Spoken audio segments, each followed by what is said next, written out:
Good morning and welcome to this professional session on developing an event plan. In today's lecture, we will explore how to develop a plan for a business or social enterprise event, an important topic within Unit 4, managing an event in the Pearson Edexcel BTEC Extended Diploma in Business. A successful event does not happen by accident. It begins with a clear and detailed plan. In event management, planning is the process of identifying what the event is trying to achieve, deciding how it will be delivered, allocating responsibilities, setting deadlines, organizing resources, and preparing for possible problems. A plan for a business event is developed by outlining aims, allocating responsibilities, setting deadlines, and organizing the resources needed to deliver the occasion effectively. A plan for a social enterprise event is developed by identifying a social purpose, engaging stakeholders, assigning tasks, and structuring activities so that the event supports its wider community goals. In both cases, planning is essential because it turns an idea into a practical, manageable, and deliverable event. Let us begin with the planning tools that can be used to support event management. The first planning tool is the Gantt chart.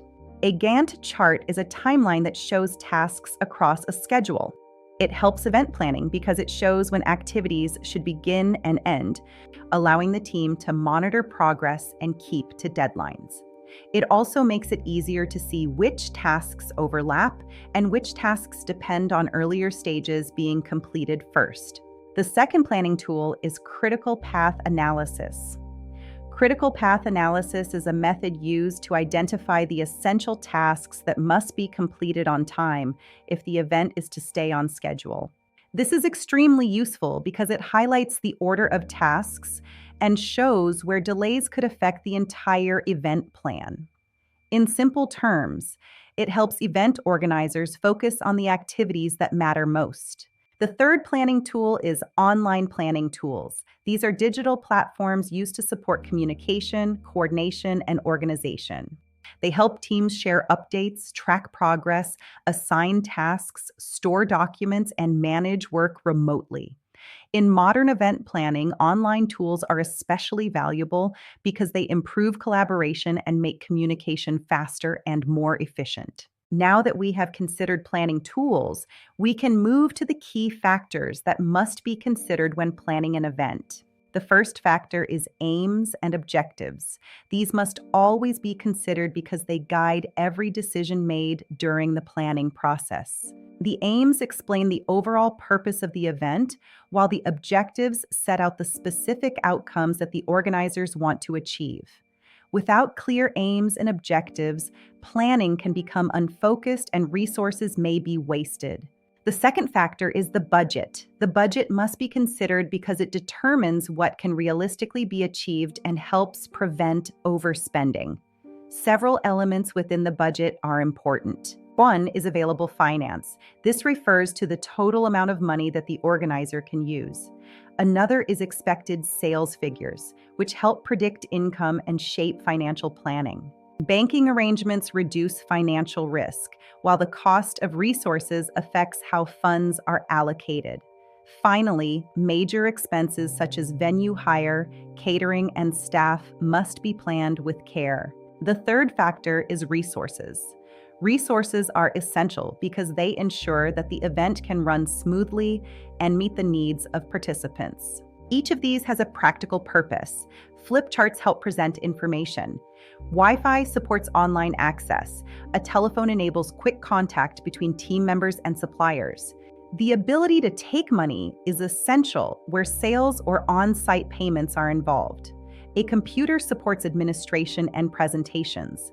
A smart board can improve audience engagement through interactive delivery. The fourth factor is the venue.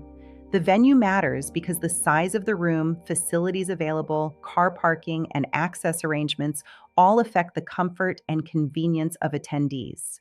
The size of the room must be suitable so that all participants can be accommodated safely. The facilities available must support the activities planned for the event. Car parking is important because it affects how easily attendees can travel to and from the event. Access arrangements are also essential. particularly to ensure that the venue is usable for all visitors, including those with mobility needs.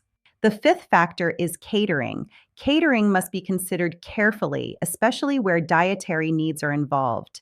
Event organizers should think about allergies, medical conditions, religious requirements, and lifestyle preferences.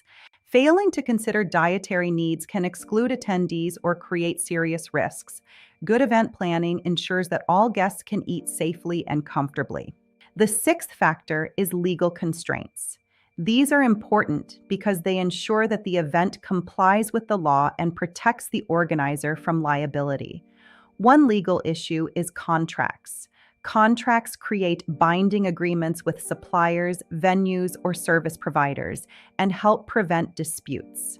Another is health and safety risk assessment. This is necessary to identify hazards, reduce risks, and help keep attendees, staff, and volunteers safe. A further issue is negligence liability. Organizers must take reasonable care to avoid causing harm. If they fail to do so, they may be held responsible for injury or loss. The seventh factor is the team. The team must be considered because effective event planning depends on clear organization and good communication. One key issue is the allocation of tasks. This ensures that everyone understands their responsibilities and that work is completed on time. Another is planning meetings. These allow the team to coordinate progress, monitor deadlines, discuss problems, and make adjustments where necessary. The eighth factor is insurance. Insurance is important because it provides financial protection if something goes wrong. One of the most important forms is public liability insurance, which protects against claims made by members of the public for injury or damage connected to the event. The ninth factor is the method of communication. Communication matters because it affects how information is shared and how well stakeholders remain informed. Promotion is important because it advertises the event and encourages attendance. Letters may be needed for formal written communication with stakeholders, sponsors, or suppliers. Invitations are also important because they provide event details and encourage guests to attend. The final factor is contingency planning. Contingency plans are essential because they prepare the organizer for unexpected problems and help the event continue smoothly if something goes wrong.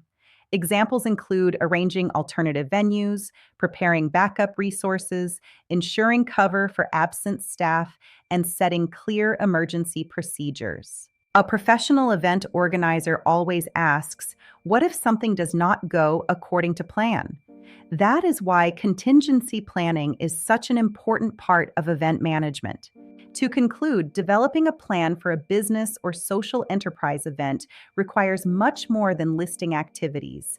It involves using appropriate planning tools, setting clear aims and objectives, managing the budget, organizing resources, selecting a suitable venue, addressing catering and legal issues, coordinating the team, arranging insurance, planning communication, and preparing contingency measures.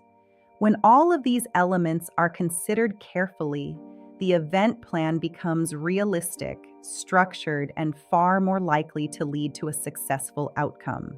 Thank you for joining this lecture on developing a plan for a business or social enterprise event. I look forward to seeing you in the next session.